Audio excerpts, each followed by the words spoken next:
Hello friends. आज हमारा topic है सॉल्वेंसी रेशियो। लेकिन सॉल्वेंसी रेशियो पढ़ने के पहले सबसे पहले हम सीखेंगे बैलेंस शीट को पढ़ना। आइए हम पढ़ते हैं बैलेंस शीट को, क्या क्या चीज़ें होती है बैलेंस शीट में और कैसे कैसे बैलेंस शीट को पढ़ते हैं। टॉपिक तो हमारा क्या है, सॉल्वेंसी रेशियो। लेकिन सॉल्वेंसी रेशियो पढ़ने से पहले हमें बैलेंस शीट को पढ़ना आना चाहिए। आइए देखते हैं बैलेंस शीट में क्या क्या बातें हो सकती हैं। पहले हम बात करते हैं लायबिलिटी साइड के बारे में बात करते हैं। लायबिलिटी साइड में एक तो क्या हो सकता है आपका share holder funds. Share holder funds. अब इस शेयर होल्डर फंड्स में क्या क्या बातें आएंगी। एक हो सकता है equity share capital. Equity share capital, मान लेते हैं इक्विटी शेयर कैपिटल कितना है, 200 रुपीज़। और क्या हो सकता है, preference share capital.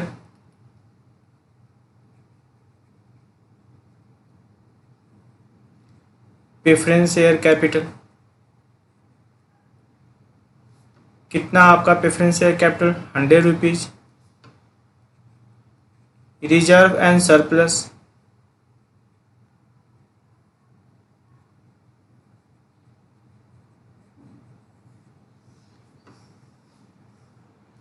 Reserve and surplus में क्या क्या बातें हो सकती हैं। Profit and loss account.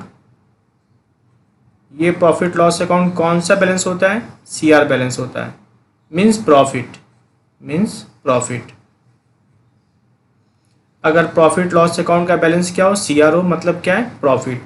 और अगर डीआर हो तो क्या है, लॉस। और क्या हो सकता है, जनरल रिजर्व।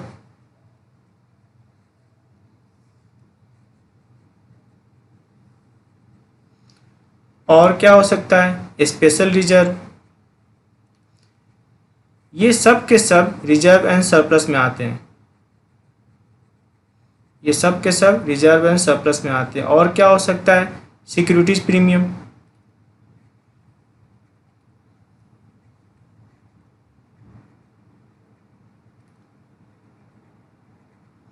ठीक है ना। मान लेते हैं प्रॉफिट लॉस कितना है, 10 रुपीज़। रिजर्व कितना पड़ा हुआ है, 10 रुपीज़। स्पेशल रिजर्व कितना है, 10 रुपीज़। और प्रीमियम कितना है, 20 रुपीज़। ये सब के सब किस में आते हैं, रिजर्व एंड सरप्लस में आते हैं।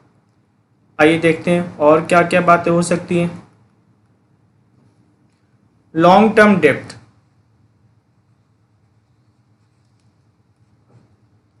लॉन्ग टर्म डेप्ट, इसको हम बोलते हैं non current liability. Non current liability, ठीक है ना। लॉन्ग टर्म डेट में क्या क्या बात हो सकती है, जैसे मान लेते हैं बैंक लोन।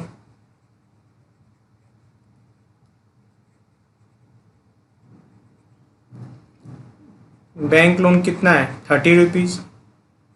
लोन फ्रॉम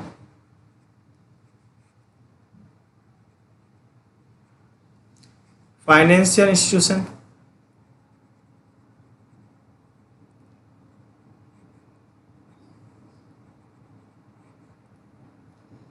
वो कितना आपका, 30 rupees. Long term borrowing,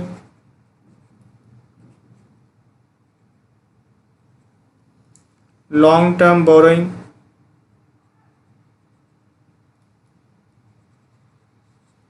long term borrowing कितना, 40 रुपीज़। डिवेंचर,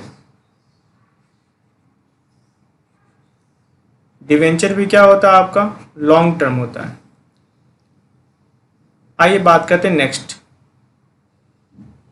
करेंट लायबिलिटी के बारे में बात करते हैं।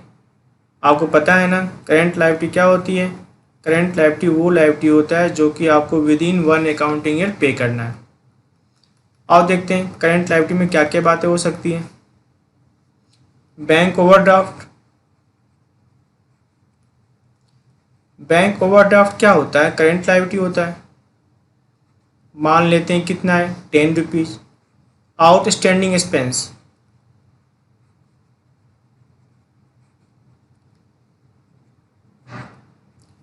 आउटस्टैंडिंग एक्सपेंस भी क्या होता है, करेंट लायबिलिटी होता है। मान लेते हैं वो भी कितना है, 10। जितने भी पेएबल है, जितने भी आपका पेएबल एक्सपेंस है जो कि पे करना बाकी है, वो सब के सब क्या होते हैं, करेंट लायबिलिटी होते हैं। और क्या हो सकता है, provision for tax, provision for tax, ये भी क्या होता है, करेंट लायबिलिटी होता है। और क्या हो सकता है, propose dividend, propose dividend,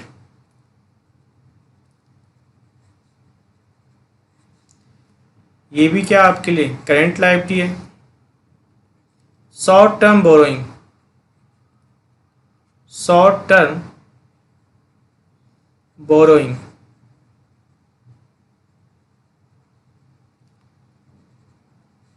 short term borrowing भी आपके लिए क्या है, करेंट लायबिलिटी है। क्रेडिटर,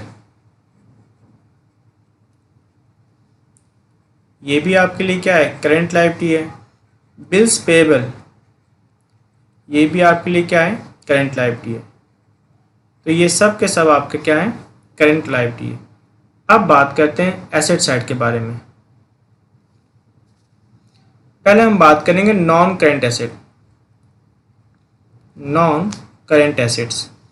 इसमें सबसे पहली बात किसकी होगी, फिक्स एसेट की बात होगी।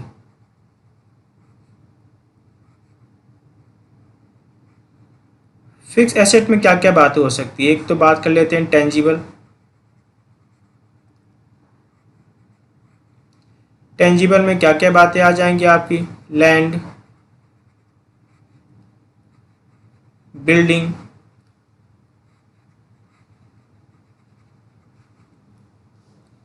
मशीन, ये सब के सब क्या है, टेंजिबल फिक्स एसेट। और क्या हो सकता है, फर्नीचर,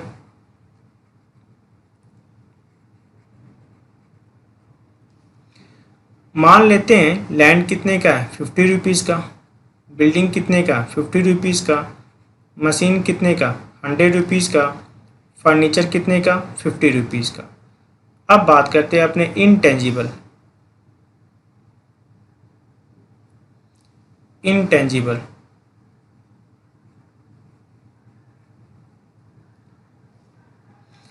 इनटेंजिबल में क्या क्या बातें हो सकती हैं, गुडविल,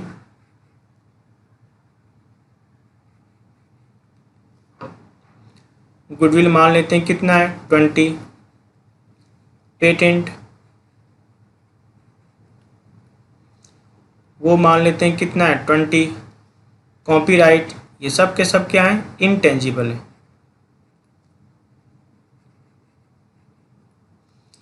वो कितना है, 10। अब बात करते हैं अपने इन्वेस्टमेंट के बारे में। पहला क्या था आपका, फिक्स एसेट, दूसरा क्या हो गया आपका, इन्वेस्टमेंट। अब ये जो इन्वेस्टमेंट है ये भी दो तरीके का हो सकता है, ट्रेड और नॉन ट्रेड। ये भी दो तरीके का हो सकता है, ट्रेड और नॉन ट्रेड। मान लेते हैं ट्रेड कितना आपका 80, नॉन ट्रेड कितना है 20। ट्रेड इन्वेस्टमेंट वो इन्वेस्टमेंट होता है जिस इन्वेस्टमेंट से बिजनेस को तो फ़ायदा है ही और साथ में क्या होता है, बिजनेसमैन को भी फ़ायदा है। जैसे मान लो आपकी कंपनी क्या है, मारुति कंपनी है और आपने अपोलो टायर में इन्वेस्ट कर रखा है, तो और उससे आपकी एग्रीमेंट ये है कि वो टायर भी किस पर देगा, आपको कॉस्ट पर देगा, और दूसरा उस कंपनी को जो फ़ायदा होगा उसमें से भी आपको परसेंटेज मिलेगा। तो दोनों को फ़ायदा हो गया, आपके बिजनेस को भी फ़ायदा हो गया क्योंकि टायर कैसे मिल रहा है आपको, कॉस्ट पर मिल रहा है, और दूसरा उस कंपनी को जो फ़ायदा होगा उसमें आपको भी परसेंटेज मिलेगा। तो ये कौन सी इन्वेस्टमेंट है, ट्रेड इन्वेस्टमेंट। अब बात करते हैं नॉन ट्रेड इन्वेस्टमेंट। तो नॉन ट्रेड इन्वेस्टमेंट क्या है, जैसे आपने कहीं फिक्स डिपॉजिट कर रखा है, उससे कंपनी को क्या मिलेगा, इंटरेस्ट मिलेगा, लेकिन कंपनी के बिजनेस को कोई फ़ायदा नहीं है, कंपनी को फ़ायदा है। तो याद रखना, जिससे कंपनी को फ़ायदा हो और कंपनी के बिजनेस को भी फ़ायदा हो वो क्या होता है, ट्रेड। और जिससे सिर्फ और सिर्फ कंपनी को फ़ायदा हो लेकिन कंपनी के बिजनेस को फ़ायदा ना हो, क्या होता है? Non trade. मैं फिर से बताता हूँ, जैसे आपकी मारुति कंपनी है और आपने क्या किया, अपोलो टायर में इन्वेस्ट कर रखा है। तो देखो, और आपकी एग्रीमेंट ये है कि अपोलो टायर कंपनी क्या करेगी, आपको टायर किस पर देगी? एट कॉस्ट पर देगी। तो एक तो क्या हो गया, आपको बिजनेस को फ़ायदा हो गया, क्योंकि आपके बिजनेस पहले कैसे टायर लेते थे? मार्केट प्राइस पर, और अब कैसे लेंगे? कॉस्ट पर लेंगे। तो आपके टायर की कॉस्ट क्या होगी? कम पड़ जाएगी। दूसरी बात ये है कि जो कंपनी को फ़ायदा होगा उसमें आपको भी हिस्सा मिलेगा, तो आपको भी फ़ायदा हो गया और आपके बिजनेस को भी फ़ायदा है। लेकिन अगर कहीं आपने इन्वेस्टमेंट कर रखा है, कहीं फिक्स डिपॉजिट कर रखा है, तो वहाँ से इंटरेस्ट तो मिलेगा, यानी आपके कंपनी को तो फ़ायदा है लेकिन आपके बिजनेस को फ़ायदा नहीं है। तो ये क्या आपका नॉन ट्रेड इन्वेस्टमेंट होता है। अब बात करते हैं next, third, other non current assets. Other non current asset,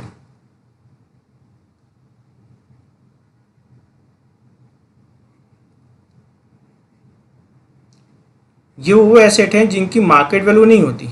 आपने खर्च तो किया है लेकिन ये खर्च या तो कैपिटल नेचर के थे, जिसको आपने एक साथ राइट ऑफ ना करके कई सालों में राइट ऑफ करने का मन बनाया है। दूसरा क्या हो सकता है, आपको जो आपके डेफर्ड रेवेन्यू नेचर एक्सपेंस होते हैं वो भी क्या होते हैं, उनका कुछ पोर्शन तो आप राइट ऑफ कर चुके होते हो और कुछ पोर्शन राइट ऑफ करना बाकी होता है। तो कहाँ दिखाते हो आप उसे? अदर नॉन करेंट एसेट में दिखाते हो, लेकिन उनकी कोई मार्केट वैल्यू नहीं होती। जैसे profit and loss, D R balance. Profit loss का अगर बैलेंस क्या दिख रहा है? डी आर, इट मीन्स क्या है? वो लॉस है। और क्या हो सकता है? Preliminary expenses.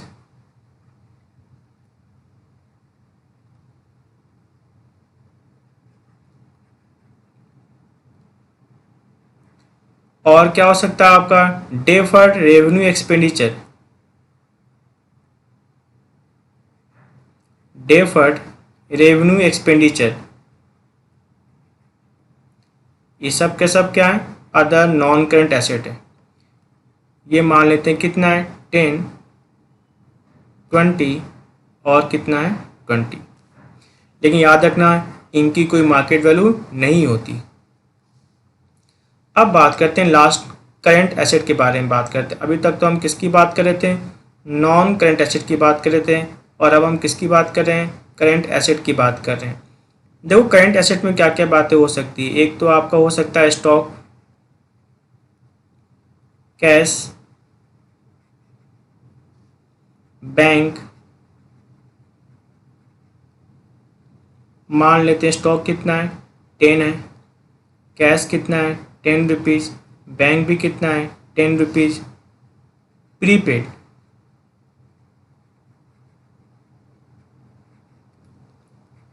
प्रीपेड एक्सपेंस भी क्या होता है आपका?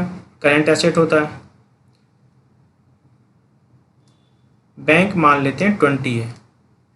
प्रीपेड कितना है? इसको भी 20 मान लेते हैं।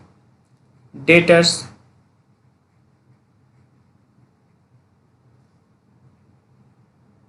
कितना है? 20। बिल्स रिसीवेबल, ये भी कितना आपका? 20। तो आपको जो टोटल आ रहा है वो कितना आ रहा है? 550। इधर भी कितना आ रहा है आपका? 550। ठीक है ना? तो ये तो हमने सीखा अभी तक बैलेंस शीट। अब इसमें हम पढ़ना सीखते हैं, कैसे कैसे पढ़ते हैं। तो ये तो था हमारा बैलेंस शीट। इनकी जो टोटलिंग है, टोटलिंग कितना आपका? 550। आइए अब सबसे पहले बात करते हैं इक्विटी के बारे में।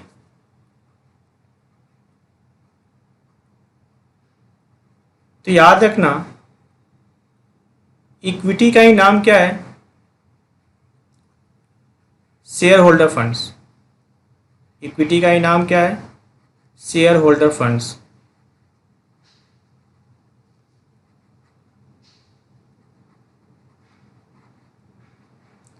इसी का नाम क्या होता है? नेटवर्थ। इक्विटी को ही क्या बोलते हैं? Net worth.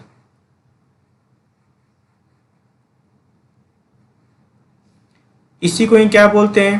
Proprietor fund.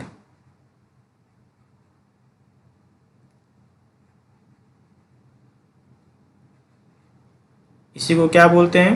Proprietor fund. तो याद रखना, equity, share holder funds, net worth, proprietor fund, ये सब एक ही हैं, सिर्फ इनका नाम अलग अलग है।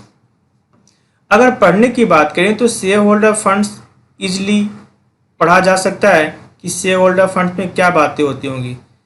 बात किसकी है? शेयर होल्डर फंड्स की बात है। तो शेयर होल्डर तो क्या होते हैं? इक्विटी भी होते हैं और प्रेफरेंस शेयर भी होते हैं।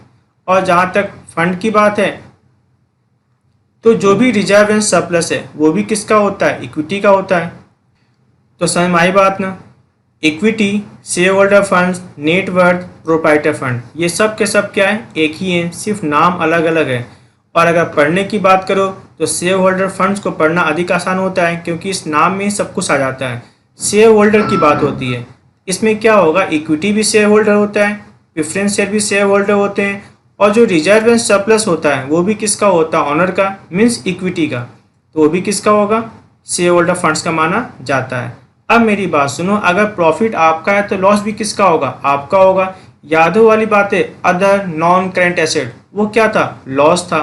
तो अगर प्रॉफिट आपका है तो लॉस भी किसका होगा? आप ही का होगा।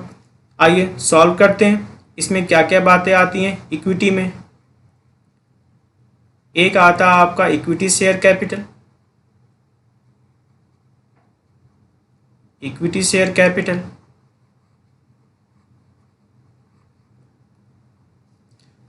प्लस क्या होता है आपका? Preference share capital, preference share capital,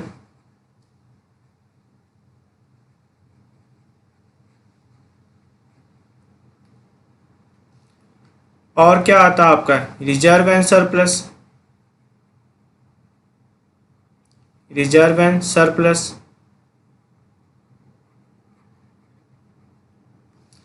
और मैंने कहा था ना, अगर प्रॉफिट आपका है तो लॉस भी किसका होगा? आप ही का होगा। इसमें से लेस क्या हो जाएगा आपका? Other non current asset.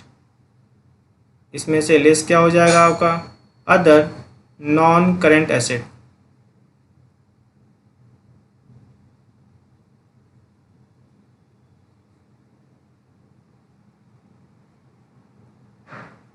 ठीक है ना? तो आपका इक्विटी शेयर कैपिटल कितना था? याद है? 200 रुपीज़। प्रेफरेंस शेयर कैपिटल कितना था आपका? 100 रुपीज़। रिजर्व एंड सरप्लस कितना था आपका? 50 रुपीज़। और जो अदर नॉन कैट एसेट था वो कितना था आपका? 50 रुपीज़। तो जो आपका निकल के आ रहा है इक्विटी, वो कितना हो गया आपका? 300। तो याद रखिए बात ना, जब भी बात किसकी होगी? इक्विटी की होगी, आपके माइंड में क्या करना होना चाहिए? शेयर होल्डर फंड्स की बात होनी चाहिए। अब इक्विटी शेयर कैपिटल भी क्या होता है? शेयर होल्डर होता है। प्रेफरेंस शेयर कैपिटल भी क्या होता है? शेयर होल्डर होता है। रिजर्व एंड सरप्लस भी किसका होता है? ऑनर का होता है। और लेस क्या किया आपने? अदर नॉन करेंट एसेट्स, वो भी आपने क्या कर लिया? लेस कर लिया। अब बात करते हैं, एक वर्ड होता है डेप्ट। जब भी किसकी बात होगी? डेप्ट की बात होगी, समझ जाना किसकी बात हो रही है? लॉन्ग टर्म डेप्ट की बात हो रही है। जब भी किसकी बात होती है?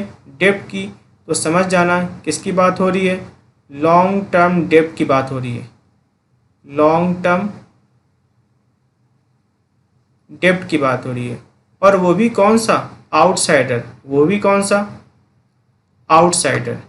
तो जब भी डेप्ट की बात होगी आपके माइंड में दो बातें होनी चाहिए। एक तो किसकी बात होनी चाहिए? लॉन्ग टर्म की। दूसरी किसकी बात होनी चाहिए? आउटसाइडर की बात होनी चाहिए। याद रखिए बात ना आपको, जब भी किसकी बात होगी? डेप्ट की बात होगी, समझ जाना हमें किससे मतलब है? हमें लॉन्ग टर्म डेप्ट से मतलब है। और वो भी कौन सा? आउटसाइडर। तो देखो आउटसाइडर कौन कौन से होते हैं जो लॉन्ग टर्म के होते हैं। हमारी जो बैलेंस शीट था उसमें कौन कौन सी बातें थी आपकी? एक तो आपका बैंक लोन। बैंक लोन के बारे में कुछ ना बोले तो समझ जाना किसकी बात हो रही है? लॉन्ग टर्म की बात है। प्लस क्या था आपका? Loan from, loan from financial institution,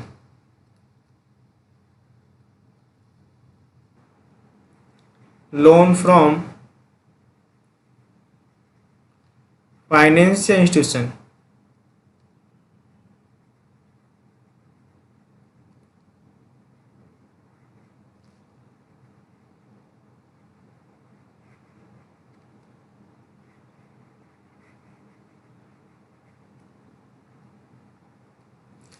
और क्या हो सकता है आपका लॉन्ग टर्म बोरोइंग,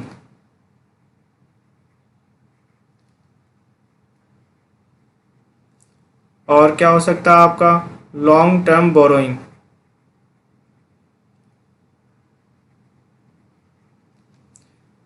तो याद रखना जब भी बात किसकी होगी, डेब्ट की होगी, आपका पूरा ध्यान क्या होना चाहिए, लॉन्ग टर्म डेब्ट की तरफ होना चाहिए। जब भी बात डेब्ट की होगी तो बात समझ जाना लॉन्ग टर्म डेब्ट की होने वाली बात है, वो भी किसका, आउटसाइडर। बैंक लोन क्या होता है, आउटसाइडर और लॉन्ग टर्म होता है। लोन फ्रॉम फाइनेंशियल इंस्टीट्यूशन ये भी क्या होते हैं, आउटसाइडर और लॉन्ग टर्म होते हैं। लॉन्ग टर्म बोरोइंग भी क्या होते हैं, आउटसाइडर और क्या होते हैं, लॉन्ग टर्म होते हैं। डिवेंचर भी क्या होता है आपका, डिवेंचर भी क्या होता है आपका, लॉन्ग टर्म होता है और क्या होता है, आउटसाइडर होता है। तो आपका जो बैंक लोन था, बैंक लोन कितना था आपका 30, लोन फ्रॉम फाइनेंशियल इंस्टीट्यूशन वो भी कितना था आपका 30, लॉन्ग टर्म बोरोइंग कितना था आपका 40। तो जो निकल के आ रहा है डेप्ट वो क्या निकला आपका 100 रुपीज़, ठीक है ना। तो आइए फिर से देख लीजिए, जब बात किसकी होती है, इक्विटी की होती है, तो इक्विटी किसकी बात करता है, इनसाइडर की। इक्विटी किसकी बात करता है, इनसाइडर की बात करता है। इक्विटी का ही नाम क्या होता है, शेयर होल्डर फंड्स, उसी का नाम क्या होता है, नेटवर्थ, उसी का नाम क्या होता है, प्रोप्राइटर फंड। तो जब भी वो बात करे इक्विटी की, नेटवर्थ की या प्रोप्राइटर फंड की, तो समझ जाना बात किसकी हो रही है, शेयर होल्डर फंड्स की बात हो रही है। शेयर होल्डर नाम से ही लग रहा है, इक्विटी भी होगा, प्रेफरेंस शेयर भी होगा। क्योंकि बात फंड्स की है तो रिजर्व एंड सरप्लस भी किसका होता है, इक्विटी का होता है। और मेरी एक वर्ड याद रखना, अगर प्रॉफिट आपका है तो लॉस भी किसका होगा, आप ही का होगा। इसीलिए अदर नॉन करेंट एसेट क्या किया जाता है, लेस कर दिया जाता है। क्योंकि अगर प्रॉफिट आपका है तो लॉस भी किसका होगा, आपका होगा। तो ये निकल के आ गया आपका इक्विटी। और जब भी बात किसकी होगी, डेब्ट की बात होगी, समझ जाना किसकी बात हो रही है, आउटसाइडर की बात हो रही है। वो भी कौन सा आउटसाइडर, जिन्होंने लॉन्ग टर्म के लिए क्या कर रखा है, डेब्ट दे रखा है। तो इसमें कौन कौन सी बातें आती हैं, बैंक लोन क्या होता है, लॉन्ग टर्म होता है। लोन फ्रॉम फाइनेंशियल इंस्टीट्यूशन भी क्या होता है, लॉन्ग टर्म होता है। लॉन्ग टर्म बोरिंग भी क्या होता है आपका, लॉन्ग टर्म होता है। डिवेंचर भी क्या होते हैं आपके, लॉन्ग टर्म होते हैं, ठीक है ना। अब बात मैं करता हूँ कैपिटल एम्प्लॉयड के बारे में। तो जब भी बात किसकी आएगी, कैपिटल एम्प्लॉयड की बात आएगी, आप समझ जाना वो कह रहा है कि बिजनेस में कितना पैसा लगा हुआ है। जब भी बात किसकी आएगी, कैपिटल एम्प्लॉयड की बात आएगी, समझ जाना वो पूछ क्या रहा है, बिजनेस में कितना पैसा लगा हुआ है। अब देखो पैसा तो किसका लगा हुआ है, आउटसाइडर का, और किसका लगा हुआ है, इनसाइडर, दोनों के पैसे लगे हुए हैं। तो अगर हम फॉर्मूले की बात करें तो फॉर्मूला क्या हो जाएगा आपका, इक्विटी प्लस डेप्ट। इक्विटी आपको पता है इक्विटी क्या होता है, और प्लस डेप्ट, डेट भी पता है डेप्ट क्या होता है। इक्विटी किसकी बात करता है, इनसाइडर की बात करता है, और डेप्ट किसकी बात करता है, आउटसाइडर की बात करता है। तो याद है ना, इक्विटी कितना था आपका 300, और जहाँ तक डेप्ट की बात थी, डेप्ट आपका कितना था 100 रुपीज़। तो अगर टोटल बात की जाए तो आपका कैपिटल एम्प्लॉयड कितना आ गया था 400। ये तो बात हुई किस साइड से, लायबिलिटी साइड से बात होगी। किसकी बात होगी, लायबिलिटी साइड की बात होगी।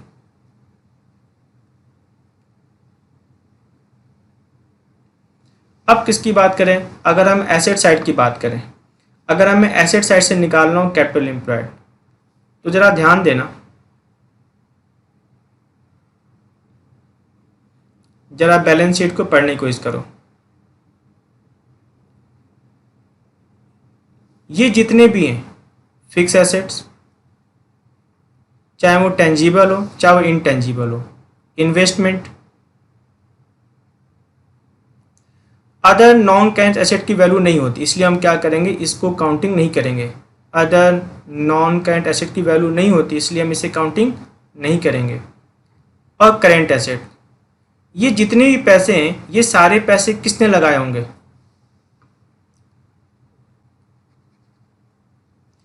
या तो इक्विटी ने, या फिर किसने? डेब्ट ने। ये जितने पैसे की बात करो किसने लगाए होंगे? या तो इक्विटी ने, या फिर किसने लगाए होंगे? डेब्ट ने। हम करंट लायबिलिटी की बात नहीं करते ये, क्योंकि ये डे टू डे क्या होता है? चेंज होते रहता है। हम करंट लायबिलिटी की बात नहीं करते क्योंकि ये डे टू डे क्या होता है? चेंज होते रहता है। तो जब भी हम बात करेंगे कैपिटल एम्प्लॉयड की बात करेंगे अगर एसेट साइड से, तो ज़रा गौर करना मैं किसकी बात कर रहा हूँ। अगर हम निकालते हैं कैपिटल एम्प्लॉयड,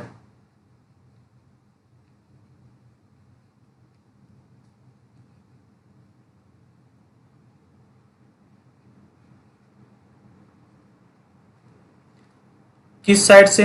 एसेट साइड से।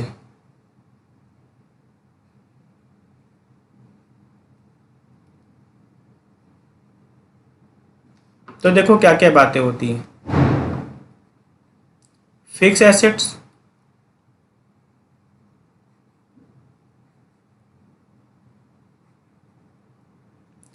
प्लस इन्वेस्टमेंट,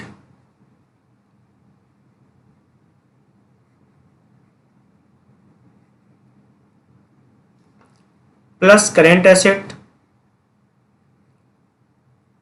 हम किसकी बात नहीं करते? अदर नॉन करेंट एसेट की बात नहीं करते। अब ये जो पैसा मिला होगा ये पैसा किसने दिया होगा? ये पैसा कहाँ से आया होगा? या तो इक्विटी से, या फिर डेब्ट से, या फिर करेंट लायबिलिटी से। तो जो करेंट लायबिलिटी है उसका अमाउंट हम हटा देते हैं क्योंकि वो डे टू डे क्या होते रहता है? चेंज होते रहता है। और जो निकल के आता है वो क्या निकलता है? आपका कैपिटल एम्प्लॉयड। तो आपको जो फिक्स एसेट था वो कितना था? 300। आपका जो इन्वेस्टमेंट था वो कितना था? आपका 100। जो आपका करेंट एसेट था वो कितना था? आपका 100। और जो आपका करेंट लायबिलिटी था वो भी कितना था? आपका 100। तो ये कितना आ गया आपका? 400। ये आपका कितना आ गया? 400। तो याद रहेगी बात ना आपको। कैपिटल एम्प्लॉयड चाहे आप कैसे निकालें, लायबिलिटी साइड से या फिर कैसे निकालें आप एसेट साइड से, दोनों का आंसर क्या आता है? सेम आता है। फिर से मेरी बात सुनो, अगर हम बात करें कैपिटल एम्प्लॉयड की तो आपका माइंड में क्या होना चाहिए? कैपिटल एम्प्लॉयड यानी बिजनेस में कितना पैसा लगा हुआ है। बिजनेस में पैसा किसका लगा होगा? आउटसाइडर का, इनसाइडर का। इनसाइडर में किसकी बात करते हैं? हम इक्विटी की बात करते हैं। और आउटसाइडर में हम किसकी बात करते हैं? डेब्ट की बात करते हैं। इक्विटी में क्या क्या बातें आती हैं? Equity share capital, preference share capital, reserve and surplus. और मैं एक वर्ड बार बार यूज़ कर रहा हूँ, अगर प्रॉफिट आपका है तो लॉस भी किसका होगा? आप ही का होगा। तो माइनस क्या कर दोगे आप? Other non current asset. जब बात डेब्ट की करेंगे तो डेब्ट में किसकी बात आएगी आपकी? आउटसाइडर, वो भी लॉन्ग टर्म डेब्ट की बात आएगी। जब भी डेब्ट की बात होगी समझ जाना किसकी बात होने वाली है? लॉन्ग टर्म डेब्ट की बात होने वाली है। बैंक लोन क्या होता है? लॉन्ग टर्म होता है। डिवेंचर क्या होता है? लॉन्ग टर्म होता है। लोन फ्रॉम फाइनेंशियल इंस्टीट्यूशन वो भी क्या होते हैं? लॉन्ग टर्म होते हैं। लॉन्ग टर्म बोरिंग ये भी क्या होता है? आपका लॉन्ग टर्म होता है। इन सबको जोड़ दो तो क्या निकल जाता है? आपका कैपिटल एम्प्लॉयड। अगर हम बात करें एसेट साइड की तो एसेट साइड में हम किसकी बात करेंगे? फिक्स एसेट की बात करेंगे, प्लस इन्वेस्टमेंट की बात करेंगे। अदर नॉन करेंट एसेट की बात नहीं करेंगे क्योंकि उसकी कोई मार्केट वैल्यू नहीं होती। प्लस करेंट एसेट की बात करेंगे। अब सुनो, ये जितनी भी चीज़ें कहाँ से आया होगा? या तो डेब्ट ने दिया होगा, या फिर इक्विटी ने दिया होगा, या फिर करेंट लायबिलिटी ने दिया होगा। तो हम इसमें से क्या लेस कर देंगे? करेंट लायबिलिटी क्या करेंगे? लेस कर देंगे। अपने आप क्या निकल जाएगा? हमारा कैपिटल एम्प्लॉयड आ जाएगा। तो याद रखना हम करेंट लायबिलिटी को काउंट नहीं करते। जब हम लायबिलिटी साइड की बात कर रहे थे तो हमने क्या किया था? करंट लायबिलिटी को छोड़ दिया था, क्योंकि करंट लायबिलिटी तो क्या होता है? डे टू डे चेंज होते रहता है। और जब कैपिटल एम्प्लॉयड की बात कर रहे थे एसेट साइड से, तो मैंने क्या किया? सभी के सभी एसेट को जोड़ दिया। किसको छोड़ दिया मैंने अदर करंट एसेट को छोड़ दिया। अब जो भी पैसा निकल के आया वो सारे पैसे किसने दिए होंगे? चाहे डेब्ट ने, या इक्विटी ने, या करंट लायबिलिटी ने। तो हम क्या करेंगे? करंट लायबिलिटी को उसमें से हटा देंगे। जो निकल के आएगा आपका क्या निकल के आएगा? कैपिटल एम्प्लॉयड निकल के आएगा। इसको आप और ऐसे बोल सकते हो, ये जो current asset minus current liability है इसको हम क्या बोल सकते हैं? वर्किंग कैपिटल भी बोल सकते हैं। यानी एक और फॉर्मूला क्या हो सकता है आपका? कैपिटल एम्प्लॉयड का from asset side, fix assets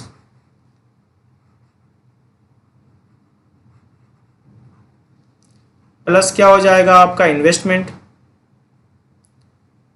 plus क्या हो जाएगा आपका इन्वेस्टमेंट, और प्लस करेंट एसेट में से क्या लेस कर देंगे, करेंट लायबिलिटी, जिसको हम बोलते हैं क्या, वर्किंग कैपिटल। वर्किंग कैपिटल का फॉर्मूला क्या होता है आपका, current asset minus current liability, ठीक है ना। अगर बाई चांस क्वेश्चन में इन्वेस्टमेंट ना हो, अगर बाई चांस क्वेश्चन में क्या हो, इन्वेस्टमेंट ना हो, तो याद रखना कैपिटल एम्प्लॉयड इक्वल टू क्या होगा, fix asset plus working capital. अगर क्वेश्चन में इन्वेस्टमेंट ना दिया हो तो कैपिटल एम्प्लॉयड का फॉर्मूला क्या हो सकता है, अगर क्वेश्चन में इन्वेस्टमेंट ना दिया हो तो कैपिटल एम्प्लॉयड का फॉर्मूला क्या हो सकता है आपका, फिक्स एसेट्स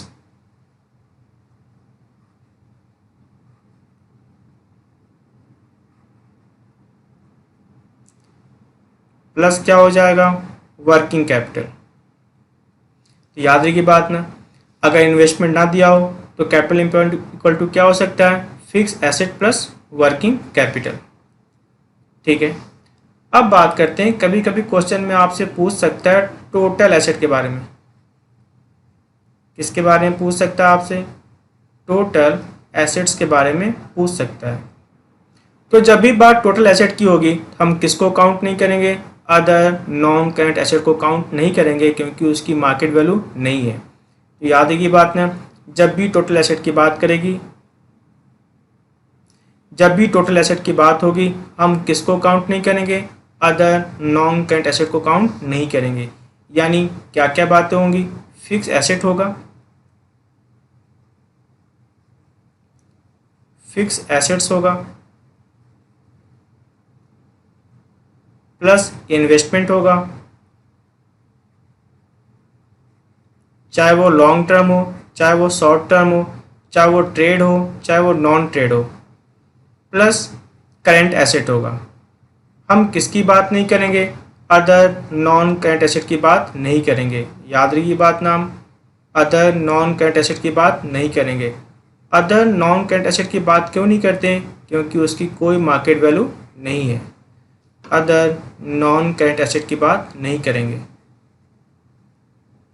ठीक है ना।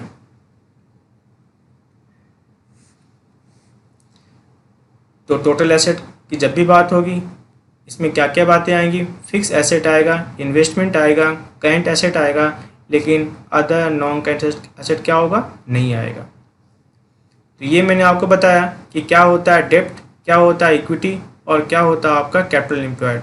जब भी बात इक्विटी की होगी समझ जाना, इक्विटी का ही नाम क्या है, शेयर होल्डर फंड्स है, उसी का नाम क्या है, नेट वर्थ है, उसी का नाम क्या है, प्रोप्राइटर फंड है। दूसरी मैंने क्या बताया, डेब्ट। जब भी बात किसकी होगी, डेब्ट की बात होगी, समझ जाना बात किसकी होने वाली है, आउटसाइडर और लॉन्ग टर्म डेब्ट की बात होने वाली है। बैंक लोन आउटसाइडर होता है, loan from financial institution outsider होता है, लॉन्ग टर्म बोरिंग आउटसाइडर होता है, डिवेंचर भी क्या होता है, आउटसाइडर होता है। कैपिटल एम्प्लॉयड की बात करें, जब भी हम कैपिटल एम्प्लॉयड की बात करेंगे आपके माइंड में क्या होना चाहिए, बिजनेस में कितना पैसा लगा हुआ है। तो पैसा लगाने वाले कौन है, इक्विटी और डेब्ट, ये दोनों क्या है, पैसा लगाने वाले हैं। इक्विटी मैंने समझा ही दिया है और डेब्ट मैंने बता दिया है क्या होता है डेब्ट और क्या होता है इक्विटी। जब भी बात डेब्ट की होगी आपके माइंड में क्या होना चाहिए, लॉन्ग टर्म डेब्ट की बात होनी चाहिए। हम चाहें तो एसेट साइड से भी कैपिटल एम्प्लॉयड निकाल सकते हैं। कैसे निकालोगे, fix asset plus investment plus current asset और माइनस क्या कर दोगे, करेंट लायबिलिटी माइनस कर दोगे। क्योंकि जितने भी पैसे हैं फिक्स एसेट, इन्वेस्टमेंट या करेंट एसेट में लगाए गए हैं, लगाने वाले कौन होंगे, इक्विटी, डेब्ट या फिर करेंट लायबिलिटी। तो करेंट लायबिलिटी को हम काउंट नहीं करते, इसलिए हम क्या करोगे, उन पैसे को हटा दोगे जो पैसे कहाँ से आए थे, करेंट लायबिलिटी से आए थे। इसीलिए क्या किया आपने, fix asset plus investment plus capital minus क्या किया आपने, करेंट लायबिलिटी। और मैंने कहा था ना, ये जो current asset minus current liability इसको हम क्या बोल सकते हैं, वर्किंग कैपिटल भी बोल सकते हैं। तो नया फॉर्मूला क्या हो सकता है, fix asset plus investment plus working capital क्या होगा, कैपिटल एम्प्लॉयड होगा। और अगर क्वेश्चन में इन्वेस्टमेंट ना दिया हो तो याद रखना फिक्स एसेट और प्लस वर्किंग कैपिटल क्या कहलाएगा, कैपिटल एम्प्लॉयड कहलाएगा। हम नेक्स्ट लेक्चर में इसके कुछ क्वेश्चन करेंगे, जैसे सॉल्वेंसी रेशियो में डेब्ट equity ratio, proprietary ratio, total asset to डेब्ट रेशियो। ठीक है ना। नेक्स्ट लेक्चर में हम कुछ क्वेश्चन करेंगे। कौन से क्वेश्चन करेंगे?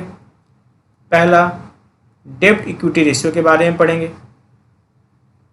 आपको पता है डेब्ट क्या होता है और आपको पता है इक्विटी क्या है। डेब्ट equity ratio,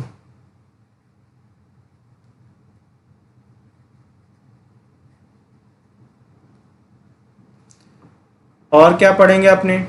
total asset to डेब्ट रेशियो, टोटल एसेट्स टू डेब्ट रेशियो, टोटल एसेट्स टू डेब्ट रेशियो।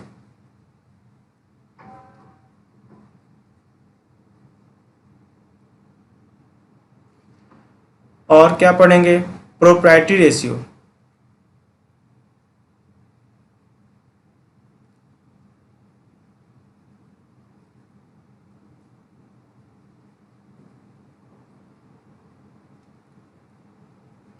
ठीक है ना। हम इन सब के बारे में पढ़ेंगे। ठीक है, ओके, थैंक यू।